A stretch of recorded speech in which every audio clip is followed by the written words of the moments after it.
case-by-case-based. Under fire on Capitol Hill, Secretary of State nominee Rex Tillerson spent hours answering questions about the state of the U.S.-Russian relationship and what he thinks about Vladimir Putin. Is Vladimir Putin a war criminal? Now, those are very, very serious charges to make, and I would want to have much more information before reaching a conclusion.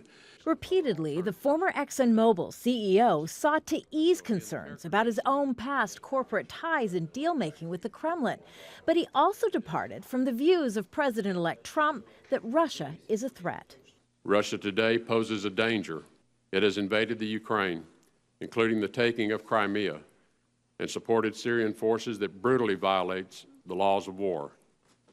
Our NATO allies are right to be alarmed at a resurgent Russia. If confirmed as Secretary of State, Tillerson's role would be to advise the president, negotiate with foreign governments, and represent the U.S. abroad. As CEO of ExxonMobil, Rex Tillerson put Exxon's interests before America's. But as a former oilman, critics fear he'll have trouble separating past corporate interests from American goals. I'm not here to represent the United States government's interest. And even before Tillerson's hearing started, demonstrators marched from a nearby Exxon petrol station to the U.S. Congress. They carried banners with the hashtag ExxonKnew. Senators, be brave, protect my community.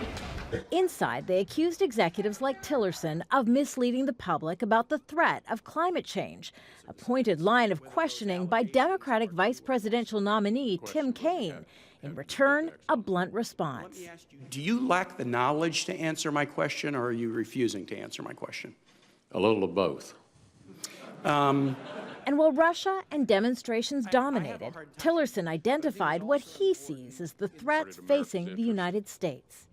Radical Islam, it is hateful, deadly, and an illegitimate expression of the Islamic faith.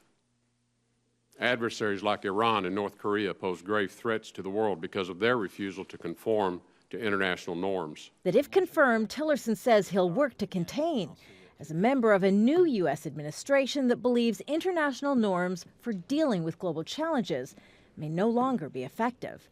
Kimberly, Halkett, Al Jazeera, Washington.